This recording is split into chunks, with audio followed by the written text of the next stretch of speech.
One of the most important skill that every embroidery shop has to have is the ability to stitch out clean, sharp looking text, whether for a logo, for a name, or initials on a monogram. Embroidering text, different typeface, different fonts is a must in embroidery. No matter what niche, what genre you specialize in, embroidery text will always be a highly requested item in embroidery. So in today's video, I want to dig deep in analyzing different type of text and addressing different types of issue that arise when we deal with text. Now, just some side notes. No matter what software you have, okay, pretty much all softwares kind of think and act very similar. So anything that I talk about today is applicable pretty much with every software that's out there, okay, digitizing software. Now, another side note, I'm kind of using the word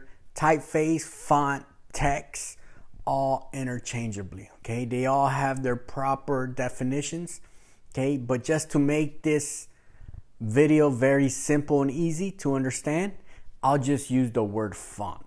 Okay, there are thousands and thousands of different types of fonts. And of course, we don't have time to go over every different types of font. But what I want to do today, I want to break down fonts into 3 different categories. Okay, so the way I've broken down this training is we're going to talk about the most popular one, which is our block font, also known as sans serif. We'll talk about our serif fonts and our script fonts. Okay, let's start with our block font. The reason why this font is popular just everywhere around the world is because it is very easy to read.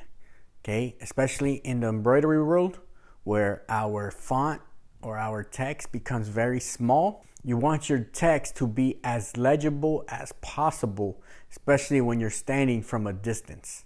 Some of your popular fonts that deal with the block font.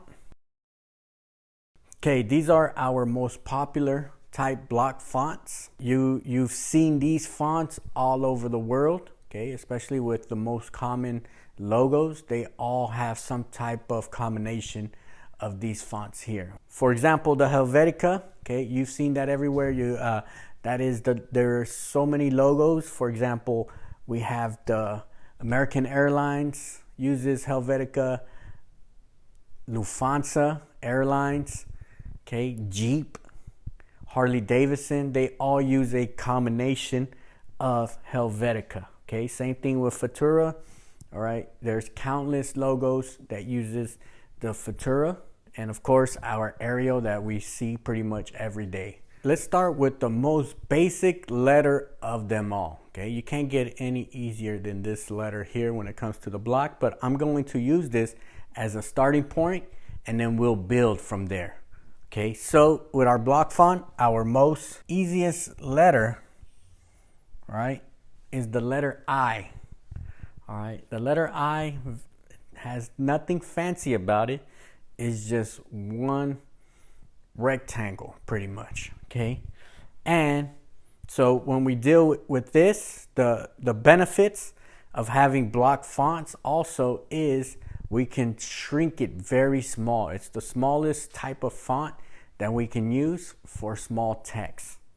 Okay, so usually a block font, you don't want to go below 5 millimeters. Now you can go below 5 millimeters, but there are certain rules that you need to address once you drop down 5 millimeters. 5 millimeters is pretty much our minimum size that we want to go, okay, and that's with capital letters. Keep that in mind. Anytime we are dealing with the smaller type text, they will always be sans stitches. Okay, now I wouldn't say always, but probably 99.999% of the time our stitches are going to be sans stitches. Okay, meaning for the letter I, since this is the most basic for our block, let's just say we start, okay, our needle enters this point, travels, gets situated here, and now our sand stitches is just going from side to side.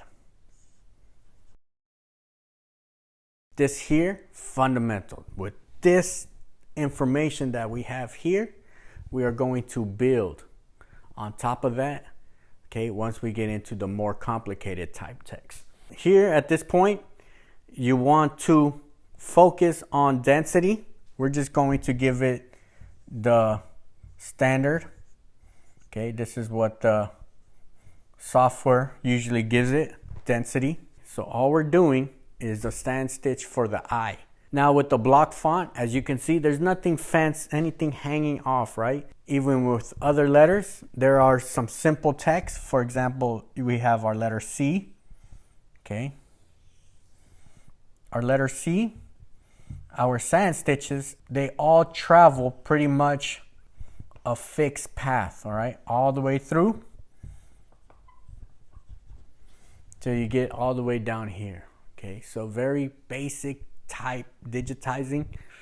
Okay, if you're learning how to digitize text, this is the type of text you want to start with. Okay, once you master this, then we could start building on top of other more difficult type text. Now, one thing to take into consideration, for example, the letter P. All right, very basic letter. The goal when we're digitizing text is we do not want to lift the needle or have to insert an unnecessary cut. So when we're digitizing the letter P, all right, it's good practice to make sure you include overlays. All right, so meaning if we start here on this part of the P, okay, we don't want to start right where they meet, okay? You want to tuck it in inside, okay? And you're running a similar path all the way through, and this is where the overlay happens. Okay, when that happens, then it kind of covers, it brings everything over so there's no gaps. Okay, other thing that could prevent gaps is your underlay. So if you have a outer stitch underlay, okay, that prevents gaps. So you see a lot of times where people's text, they start opening up, okay, or they're not, you know, they have little gaps in them. Okay, so in order to prevent them, you have to include underlays and overlays. Okay, I call them overlays. They probably have a real proper term to use, but it's pretty much when you stitch on top of a stitch, okay, just so you could close any type of gaps. Okay, so block font, serif fonts, very simple. Okay, very simple because they're just going from one side to another with the same stitch, with the same sand stitches. There are some letters, okay, where you do have to use some thinking power. So for example, the letter K, okay, so the letter K,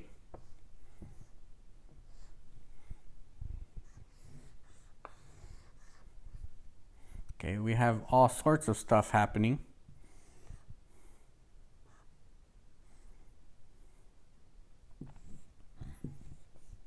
Okay, so for the letter K, as you can see, we have some overlapping here, here. Okay, so we want to make sure we address our overlaps just so once we're done, there's no gaps opening up on us.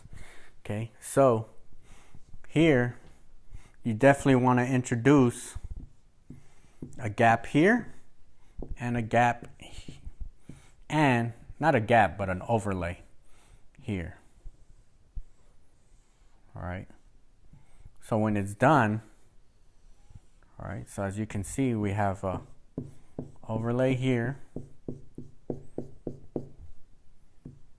here.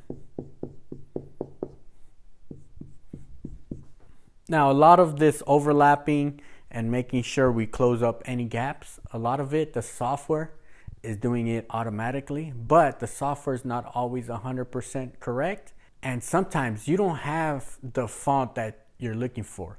Okay, so sometimes you might have to go out and actually create the text yourself.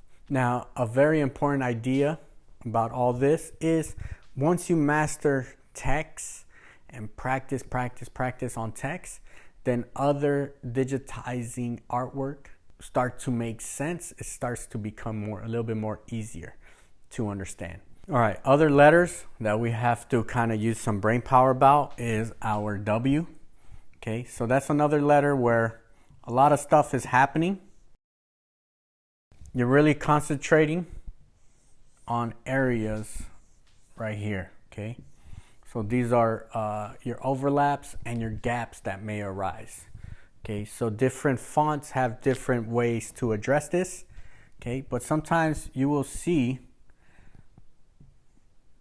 okay, digitizers have their own way of how to address these gaps, okay? So when you're looking at your fonts, okay, when you're looking at your fonts and you're seeing different ways that the digitizing software goes about it, okay, kind of study these corners and how these overlaps go about and how they resolve different issues. Okay, so that is our block font. Okay, our second category in different types of font. Okay, we have our serif fonts. Anytime we deal with bigger type fonts in the sports world, very popular with numbers, okay, also names, okay, just because it is very strong, bold, and it just stands out. Here with the serif, these are some of the more popular ones that we work with, okay, especially this one here, college font. Okay, college font is probably one of my favorite fonts just because it gives a very bold statement. Of course, we're all familiar with our Times Roman. Let's go ahead, let's kind of analyze and see what separates our serifs with our previous one of the sans serif or our block font. Okay, let's use our example from previous. We worked with the letter I. Now we're adding more on top of our I, okay? Now we are actually adding two pieces to our letters. Now we have a top and a bottom. Now we have to switch gears, okay, and travel from left to right. Okay, so if we are starting here down below, okay, we know we have to take care of this portion, travel this way, okay, go up here. Now we have to take care of, this is just demonstrating, okay, of course our order would kind of be a little different, but you see how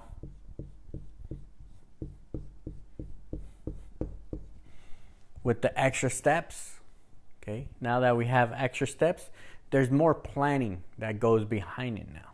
The software, it does a lot of that thinking for you, but there are times where you have to override the software and do some of your own tweaks. And of course, you're not always going to have the exact same font as you're looking for, okay? When that's the case, always remember that you got to follow certain orders. So here, big thing here, like before, what we have to look out for are gaps, okay? So we eliminate gaps by tucking our stitches underneath, all right? So when this comes over, all right, we eliminate the gaps, okay? Gaps here, you have potential for gaps here, okay?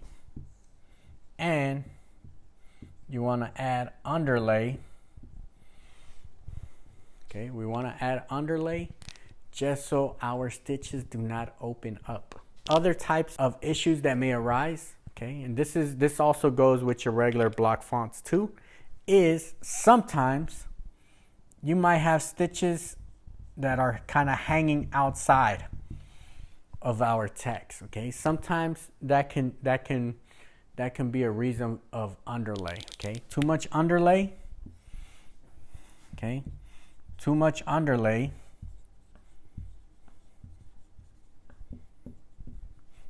can make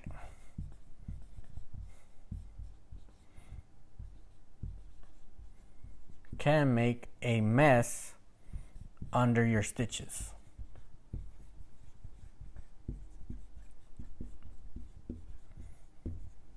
All right. And if that's what's happening, then you have to consider either narrowing, okay, making your underlay a little bit more narrow, or eliminating some of that underlay. That's sometimes common issues, okay? And it could be a difference from letter to letter. Sometimes a certain letter can accept more underlay, sometimes a different letter needs less underlay. All right, so keep that in mind every time you do your sample. If you're getting stitches that are kind of sticking out from underneath, always take your underlay into consideration. Now, there are some letters, so I have a printout of our college font. I have a printout of pretty much every font that we have in our software. All right, because if I ever have to digitize a certain letter, I at least have a reference, and I'll see how did the software digitize it, and I could use that as a starting point reference. Okay, so there are some letters here that have a lot of extra stuff going on. For example, let's just take for example the letter X. Okay, the letter X, very simple. In a regular world it would just be an X, okay, but on the college font or on a serif type font, okay, we're going to put shapes on top of our X. So as you can see, we added 4 different shapes on our X. So it would look like, so as you can see, we have 1, 2, 3, 4, 5, 6, possibly 8 objects happening here, okay, with the letter X. Okay, so you can see how easily, by changing our fonts to this, okay, how easily now it now requires us some thinking involved. Okay, these are all questions. Okay, so when you're digitizing, and of course we all have college font on our software, so a lot of this, the software is doing the calculating and putting what stitches to go first. Okay, but like I said before, sometimes you might not, sometimes you're looking for a specific font, you don't have it, now you have to digitize it. Okay, so it's always a good idea. Let's study what the software does, and if we need to do any minor tweaks, okay, we're always ready to do any changes. Okay, so if you're having any issues with your text, always analyze your pivots, meaning where did you go when you're moving from up, down, and from the next stitch to another, you are now going left to right. Analyze that area. Okay, our third is script. Okay, or you could call it cursive, handwriting,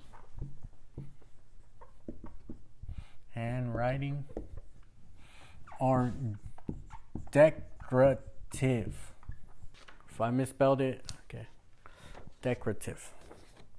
All right, script. Okay, script. Now this is the one that usually we don't have the font. Okay, somebody's looking for this specific font, we don't have it. Okay, this is the time where a lot of brain power is gonna have to come in. All right, so some of the ones that we do have, pretty much every software has your standard script type font. Okay, on Wilcom we have script 1 through 8. All right, but I'm telling you, this is the type of text where a lot of times you're not going to have the exact script. Okay, so you actually have to go out and digitize it yourself. All right, but as long as we understand the fundamentals of this font, of this type of text, okay, we can always fight our way out of it and digitize it ourselves. All right, so let's go ahead, let's look at the very popular script type font. I have the Valentina script font, okay, printed out. All right, this one is pretty nice. Sometimes it can be a little thin. You have to take into consideration, it's not very fluff friendly. meaning on towels, okay? It can be, you might have to add thickness on towels, on beanies, on any type of garment that has fluff in it, okay? So keep that in the back of your mind when you are digitizing for script type font. So here I'm going to look for one of the more complicated type fonts. Okay, so we're looking at the letter K. A lot of stuff going on with the letter K, okay?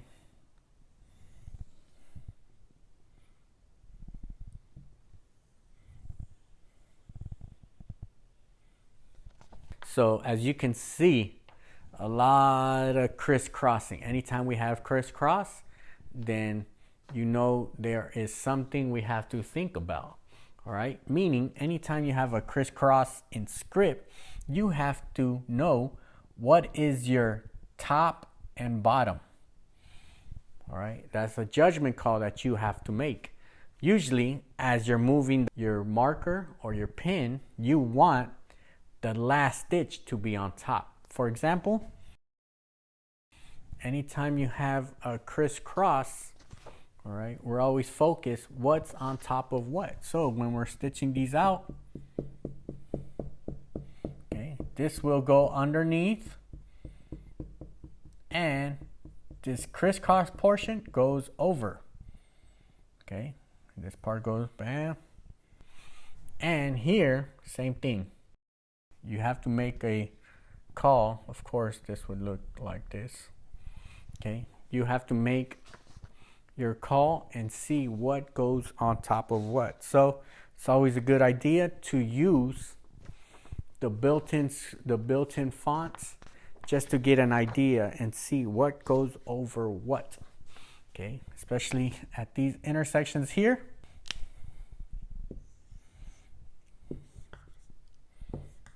All right, now we have to think about what goes over what. But if you have a font that's not in your software, okay, these are the things to look out for. Other things to look out for, it is not always underlay friendly, okay? Not underlay friendly, okay? Meaning, if you put too many underlays down here, it can easily pop out of your text. So if you have that type of issue where text is sneaking out, especially in these turns, okay, anytime we have a turn, these underlays, they tend to kind of want to sneak out. All right, so keep that in mind when you do a stitch out and you see text kind of hanging out. You might have too much underlay, or you might have to remove that underlay in that area. Okay, so especially with the thinner and the smaller type script. Now, very important with script, okay? With script, it is not small friendly. So it's not underlay friendly, and it is not small text friendly. Okay? And that's because we are doing long types of strokes. All right, so it needs time and space to move around. It's not moving from left to right with a tight pivot. Okay, its pivot is taking its time to go from left to right, up and down. Okay, it's not going to do it in one shot. It's going to take its time and travel around. All right, so if you're looking for something very small, this is not the text to go with. All right. Also, once you take it so small, you can't even read it anymore. All right. So keep that in mind when you're working with script. You don't want to work with script that's too small. Okay. This is made for more bigger type fonts. One thing about script that I like about it, okay, that I've used this technique for a lot of times, and you can buy a lot of built-in, already pre-made type script fonts. Okay. So I've used Designed by Juju a lot. She has tons and tons of different types of scripts. Okay, so they're all in different sizes, and okay, but there's also other designers and digitizers that have scripts that are very similar. Okay, so that's probably something to take into consideration when you're working with a lot of script type fonts. Okay, so this topic of text, this is something that we are definitely going to build on, and we are going to talk about this into more and more details as we move forward. So thank you for stopping by today. Hope you learned something. If you did, make sure you hit that like, make sure you subscribe. Any questions, any comments, leave them down below. And of course, I always have show notes down below, so make sure you read them, make sure you check them out. And I'm always constantly adjusting the description just to add more information. All right, so till the next time, peace out.